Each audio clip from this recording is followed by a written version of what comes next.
if you've been doing coffee any amount of time, then you realize that there's an opportunity, right? All these shoppers are out there, everybody's out moving around, and there's an opportunity to really realize some income at a time when maybe most people or some people don't take advantage of that. Welcome to the Coffee Experts Club, where we discuss all of the insights, expertise, and drama that goes into making your passion your profession. Our hosts, Aaron, Ben, and Drew, are three coffee experts who have taken their coffee experience and turned it into true expertise. They have consulted with major coffee brands throughout the United States and beyond, providing operations expertise and growth strategy for drive-through openings, multiple locations, and everything in between. So brew yourself a cup and hang out a bit with the Coffee Experts Club.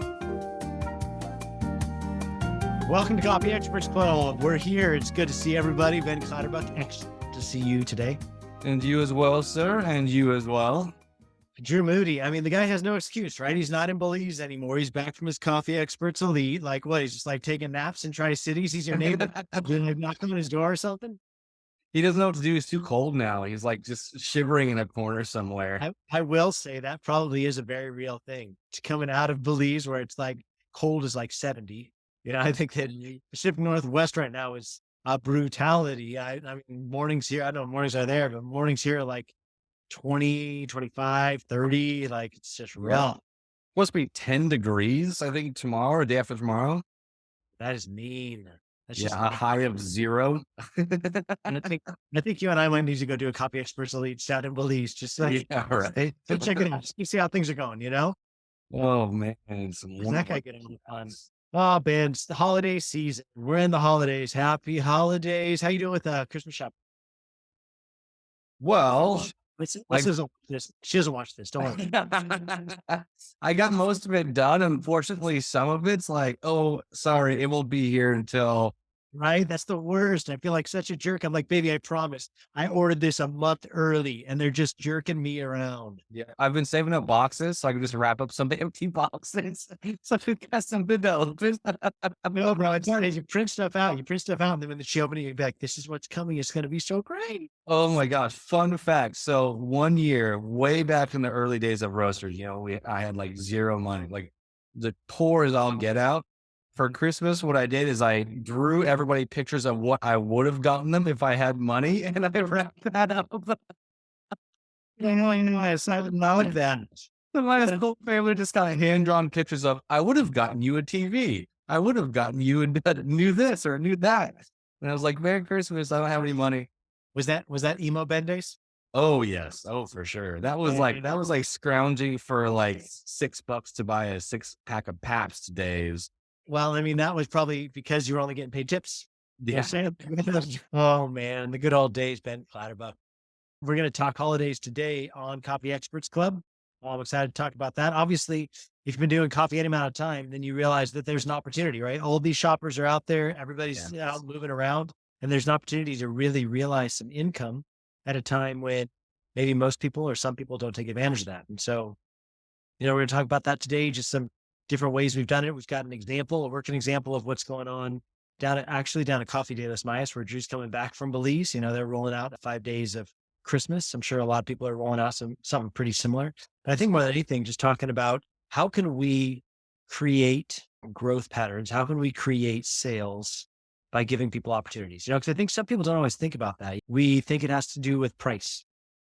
And I mean, obviously, if you're overpriced, that's going to obviously affect your sales. Or if you're underpriced, you need to probably be careful, right, of your cost of goods and your margins. Maybe people are stuck on, it always has to be the location. That's a sucky location. That location just doesn't perform well. Ingress, egress is bad. Traffic count's not good. That's going to work against our location. All those things are true. Obviously people are smart. I'm not saying that they're not smart to think through these things, but I do think sometimes we underestimate the ability of how can we drive traffic to locations we want them to go to. How can we create the flow? And I think one of those things is what we're going to talk about today, and that is deal days. And it's something that, I think you and I both learned from the good old roasters days. Man, Drew Moody, the guy, man, it's hard. I don't want to talk trash till his audio's on. I say, the guy goes to Belize and he forgets how technology works. And it's fine, bro. I get it. Like you don't have internet in Belize. That's fine. But now you do, Hey, Zoom and I have a love-hate relationship. This is my thing is, I get it. when you're on your computer. But the beauty of your phone is all you have to do is, and I tell my kids when I try and get them on a Zoom call from time to time, all you have to do is click the link. I just tell me what the problem is. I just want to know what's the problem. You don't have to download the app. All you have to just click the link, and your Wi-Fi actually picks up the signal and will take you straight in the portal, straight here to me in Ben Clatterbuck. That's what I ended up doing, man. That's why I'm vertical. But we'll see if Zoom works later. I've noticed you're wearing significantly more layers than you have been in the past. It's absolutely freezing up here, where the low 70s felt cold to me down there. So That's exactly what I just said. I said, poor Drew comes from a place where he was crying about it being cold when it was 70, and now it's welcome to winter in the Pacific Northwest. I forgot about it. Yes. Anyway, we were talking about holiday. We were talking about holiday deals. We were talking about the ability to drive traffic based upon you controlling the flow, and we talked about how something that we learned from the old roasters days, some West Hayden, I think, in brilliance, and picked it up from other coffee retailers like him, the Dutch Bros out there, the different, chains that share a similar ethos. And that is, how can you drive traffic that actually speaks to your need rather than just controlling it by price, rather just controlling it by location. Two of those things are very, very important. But another way you can do it is how you do your deals and what things you offer that actually incentivize people to want to come and frequent you on certain days at certain times. So that's what we're going to talk about today. And I was going to pull up the example of Coffee de los Mice because they're actually rolling out 5-day deals right now, which is something pretty common. So anything you want to preface that with? Ben and I have already been talking, so we'd love to hear from Drew Moody. I think that ability to control your traffic is a priceless thing, and learning how to do it through your deals, push it to your more experienced baristas or towards those low volume hours. I'm sure you guys spoke to all this. You learn over time, and you learn how to push certain inventory and how to push certain specials. If you're sitting on a lot of product, these are key ways to execute those difficult types of hurdles properly. Yeah. And I mean, too, and maybe even when you don't want to throttle it, so you and I had some of those conversations earlier this week with you traveling back from Coffee Experts Elite and just leaving a new team there. How much volume do you want to throw down? How much do you want to throttle the volume? So I think that, we do have deal days going, but how aggressive do you want to get on your marketing? How much do you want to boost your posts? How much do you want to be running ads? Because you can throttle that sucker up or you can throttle that sucker back, you know what I mean? But we have a lot of control. So I think where you and I landed on it for Coffee de los Mayas, as you were concerned with some of those things, was, hey, post it, but don't boost it. Let's get it out there. And we'll put up the POS, we'll put up the POP, the point of purchase signage, but let's not get too aggressive because we were just down there a little over a month ago doing a grand opening where we ran similar deals and, it would have broke us. Had Taryn Turner not shown up on vacation with his wife, the amazing world, I think that we would have had some problems. Oh, yes. They would have many problems. So anyway, I thought if you guys would like, I could have a little show and tell. Yeah. We could do maybe deal days and you could see what Coffee de los Mayas is running currently. So deal days, 5 deal days going on starting today. And let's just talk through. Yeah, I know, Drew, you were the origin of a lot of these ideas. You having lived down there, knowing what was going to resonate. Maybe we should talk about that first. What resonates most with your customer? Because this probably isn't the same 5 days of Christmas that we're used to running every single holiday at different places. So let's talk about that for a little bit. The community down there, and I was incredibly surprised to experience their love for Christmas. Of course, they don't really do Thanksgiving. It's not really something that they do other than catering to tourists and, expats, but Christmas is an instant thing. Everywhere's decorated. Everybody is wearing hats. Everybody's playing Christmas music.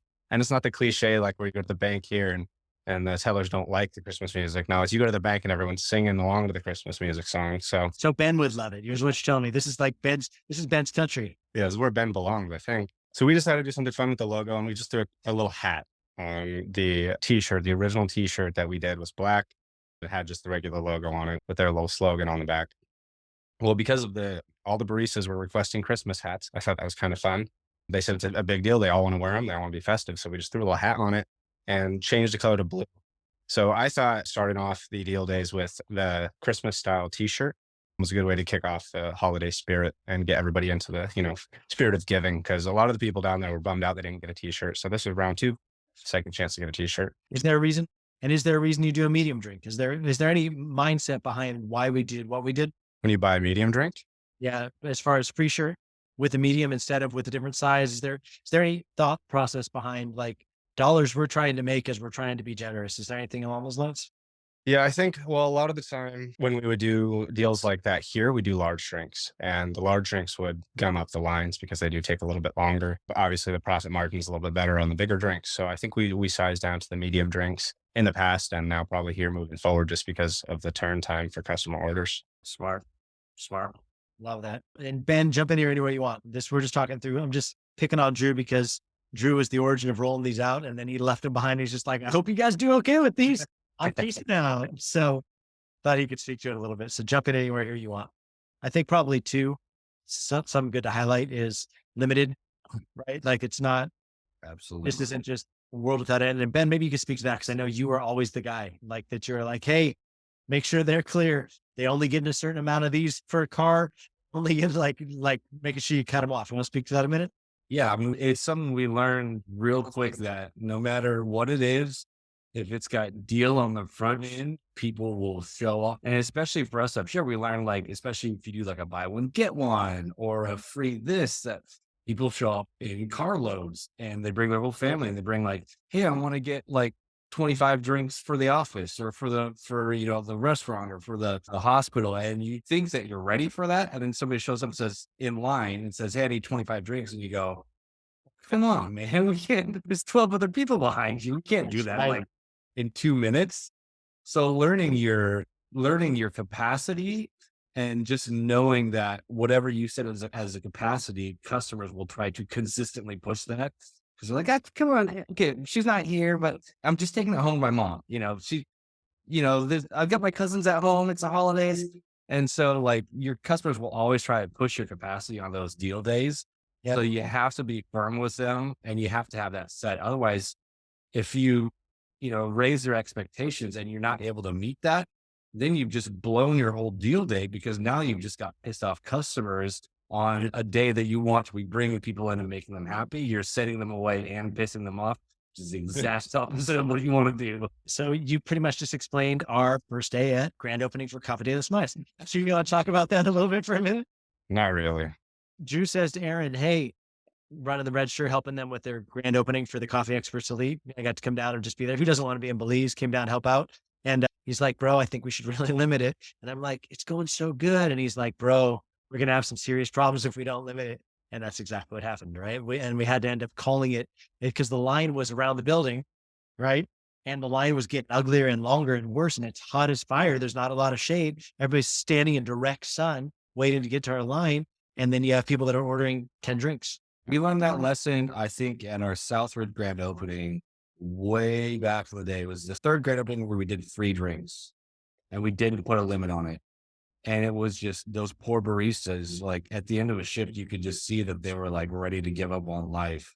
Cars, 2 miles long, and they're just working as fast as they can. If you don't put a cap on things, customers don't know what the amount of work that goes into it. They don't know that you have only so many supplies. Like they're like, I'm here because you told me to be here. So I'm going to get free stuff. Yeah. But you have to put that capacity. Otherwise you're just you're going to shoot yourself in the foot. We found that too with value, right? As far as like we did $2 a day. We did $2 a day that day. And what we found was people would come and they'd order 10 drinks and walk away and just sometimes not come back. You know what I mean? So it was like, so then you spend all the time it takes to do 10 blended drinks. You get them up on the bar. So 10, even working as fast and as hard as we are, it still takes, you'd still have time lag on 10 blended drinks. You get it up onto the bar and then you've pissed off everybody that's still on the line. And then the guys that show up. And then you like, Drew has a quality standard, right? And I love Drew for it. He's like, we're not giving those out if they're not there for longer than this. And so then we're just tossing all this product, So it was like, was a good lesson learned on limited supply, while supplies last, and really put it down to one person. Yeah. Like, what are we doing per person? What's the per person count? You got to be well versed in exactly how all these pieces work together in the capacity of your team. And thank God for Aaron. Tell me about buy one, get one. Tell me the order of these, Drew. Tell me why you chose what you did in the order that you did. Cause I know there was some science behind, especially as we got down to 23rd and 24th, last couple of days before Christmas. Yeah. So buy one, get one. I mean, the general consensus, at least of this specific location, is lots of people get mediums and small drinks. So I thought the buy one, get one would be nice because then they can come in and get one large for themselves and basically get a good value add of just the small for free. So they're basically purchasing the 2 drinks for almost the base price of somewhere in between those 2 prices. and they get to, hook up a friend or hook up, they can bring their kid in and get their kid something nice. This way they get to try drinks that they haven't necessarily wanted to try. We didn't put descriptions for the drinks on the menu. And so people, I think, there's two reactions. You get scared and you only drink the one that you like, or you're always adventurous and you're always trying new things. So there's people who are scared and only drinking the things they like. I think this is a good spot for them to be able to branch out and try something new, or to get their kid, that smoothie that their kid is always wanting and they never buy for them. Good one. Look generous, dads. Take your kids to Papa de los Mayas on the 21st. Get the large you always wanted and the small the kid always is begging for. I love it. Mm-hmm. And that's a really good point too, is like if you're giving away something for free, try and make up the cost of that drink somewhere else. So by selling the large drink, you're making up a lot of the cost of that small drink in your retail price point. If you do like a buy one, get one, medium drink, you get a small drink free, then you're losing that amount of revenue that you could capture if you were to sell the large drink, give the smaller one away. Double stamp day. Double stamp day is just a good placeholder, good value add for the customers, and everybody loves, that extra stamp is worth anywhere from $5 to $10. So a huge value add. It doesn't push traffic like crazy, I don't think. Fingers crossed. But it's good. It's a good way to pick up the pace a little bit and get the baristas hustling and towards the next one. So I think the save big, the large for a price of a small is going to be a busy one. Most people there, they purchase small drinks anyways. So they're going to be buying their big one and be real excited about it. So ramping up from the buy one, get one, double stamp day, save big. I think that it's going to escalate in accordance with, proper skill baristas and kind of get them into the mode of working faster and faster throughout those 3 days. Are you going to change the buttons? Like, are you going to change the POS buttons? Is that how that works? I'm going to add I'll add some buttons that make up the difference or work with the deals on the back end. So that's probably smart too, right? A smart little like hack out of the gates that people aren't dicking around with their POS system at the counter in front of a customer trying to add discounts, trying to do this, that, but it's just like fast buttons, quick buttons. Like, no, here's this. And then, we're running those deals only these days and then those buttons go away. It's exactly right. It's exactly how we do it. And then tell us about the last one, Jim Moody. Well, free shirt with a tip. Have we done this one before? I think we just do tip your barista day usually, but Yeah. the culture down there is not oriented around tipping.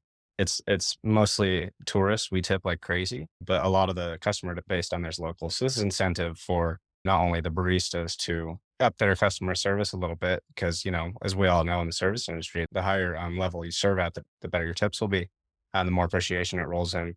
So not only that, but we're going to be giving the customers a reason to tip. And it's like a reward for the baristas for making it through the other 4 days, which hopefully aren't absolutely insane. But what we did here actually, and I was talking with David about it this morning, is we don't have a lot of t-shirts, so it's not going to last all day. Yeah. So what we're doing is it was a volunteer work day. So we're splitting all the tips for the whole day across everybody who worked, because obviously in the evening shift, there's not many shirts to give out, which means no extra tips. So I think it'll be good. It'll be fun. The customers will be excited to actually come in and get their shirt and maybe actually be a little more proud of their shirt because they had to pay, $1 for it or whatever they're going to tip the barista. Ben, I know that you were always a huge advocate for hard goods. And maybe we should talk about that because I do think that we've consulted with a lot of different retailers now, a lot of different coffee retailers, a lot of people that are doing coffee, not just roasters. And I don't think every one of them does the same thing. And I feel like roasters saw some seriously monster days by doing hard goods and then doing competitions with their hard goods. So maybe I'll speak to that a little bit because I feel like that's a pretty novel idea and it really served roasters well. Yeah, I would absolutely advocate. I mean, it's the shopping season. Like if people are coming into your shops, their brains are already wired to be spending money and be doing Christmas shopping. That's why gift cards are always huge in the holidays. And if you're not upping your gift card count, like you're just losing money in my opinion. But hard goods for sure. People are there to spend money, especially in the US. I mean, it's obviously different down in Belize, but people coming to shops are there to spend money. And they're also looking, like wherever they're going, they're looking for, oh, that could be a good stocking stuffer. That could be a good present for whatever family member. And especially if you have an established brand within your community, you need to be capitalizing on the fact that people like you, their family members probably like you, their sister down the street loves your coffee. She can get a Christmas present, so hard goods for sure. And I always advocated for tucking that in to like the middle of your deal days. Like you just had a buy one, get one, and all of your customers are super stoked. They just saved money by going to your shop. The next day you drop hey, we've got this limited run edition of a mug or a tumbler or a thermos or something. So you just made them happy and given them a really good deal. And then you follow that right up with, we have this brand new limited time product that we only have so many of. And they go, oh yeah, great Christmas present. I was just there the other day. I love the baristas. And now they've got great Christmas presents coming out tomorrow. So you're sort of keying them up to be coming to your shop for these deals and these limited time things. And if you have really good hard goods, that can really eat up a lot of the revenue that you lost on your deals. And also, if they're good, nice hard goods, then you can make a huge profit in typically a really low time of the year and set yourself up for January. I mean, January is typically the death month for most coffee shops. But if you can boost your revenue in December with hard goods, especially like, hydro flasks that retail for $50, $60, that can help, keep your bottom line afloat through that really, really, really low month of January where people are most likely just cashing gift cards. Because that's a real thing, right, Ben? That would be where we all went to die. January is just, I remember like West would sweep into depression in January because it's like always gift card returns. So like the sales that are coming in is money that's already been spent. That's not new money, it's people redeeming, and I think as a business owner, it's hard not to carry that heavy, and so everybody feels super excited to seeing things grow, but be mindful of a gift card redemption is a real deal. You know what I mean? And be ready and prepared for that because that is on the backside of this. So I think stretching it, getting it to work, getting your deals to work for you, making money, using hard goods for that. And I will say, Drew, maybe you want to speak to it a little bit, but there's some pretty aggressive fans of your brand out there. Drew, you've got a gift that you showed me that was pretty impressive from one of the OG roasters that was a collector of like all the paraphernalia roasters put out through the years and made you something pretty cool out of it, right? Yeah, I actually have it. Yeah. I won't show you though. It's a secret. It was Kathy. She's a wonderful, wonderful person. She actually collects a bunch of roaster shirts and made a huge quilt out of it. And it was beautiful. I tried to use it one night when it was freezing. It's not very effective, but it's nice on the wall. Thin t-shirt blanket. I didn't really think twice about it, but you do have a lot of diehard fans. And if you don't yet, creating something like this consistently every year is going to create that habit of them coming back and remembering, oh, last year I did this. Oh, last year I did this. And then whoever they're buying those gifts for is going to become that diehard fan. Is going to be wanting, oh, I want the next new hydro flask, or I want that next design t-shirt, or I'd love to see what they come out with this year. So through these habits every single year, if you are creating great value for the people who are buying, you're not just creating those fans, you're creating the fans they're buying the things for as well. Yeah. Yeah. One of the best runs that we did was, and I actually still have a roaster's Christmas ornament. Like it was just and it wasn't even a super expensive or super nice. It was just a little small plastic, Christmas ball on a hook. And I think we sold them for like $5, but we sold a ton of them and people loved them. I still have them put up on my Christmas tree every year. It was just like, but it doesn't have to be a super expensive hard good. You can do a big sell of a lot of small things, but those small Christmas ornaments help sort of solidify, just like Drew's saying that like, oh, Christmas is coming up. I wonder what they're coming out with. And you get them to be excited about buying a product from you, which is like, that's every marketer's dream, like to get your people excited to purchase something from you. All you have to do is say, hey, I have this. You want to buy it? And they go, yeah. And be unique, right? Like, I think that was the coolest thing that roasters did was limited runs of unique. I think that the franchises don't do it as well. I've noticed is they get into the standard of, no, that's just our hydro flask. It's always our hydro flask. We always do the same thing. That's how we do it. Yeah. But it's like, no, people love limited OG stuff. You know what I'm saying? So put out seasonal stuff and every year make your seasonal stuff something different. So you walk into somebody's room, in some kid's room, they've got the whole collection of everything you've ever done because they want to be that OG hardcore fan. They love the brand. Don't get stuck in your ruts. Don't get stuck in your rhythm. So that's why I love that limited edition Christmas t-shirt you put out, Drew. I think it's going to be a ringer for those guys there in years to come. So, all right, guys, Merry Christmas. All right, fellas. Thanks so much for joining us today. For those of you who are looking to become a coffee expert yourself, we offer an incredible, thorough training online for opening your first coffee drive-thru at www.myfirstdrivethru.coffee.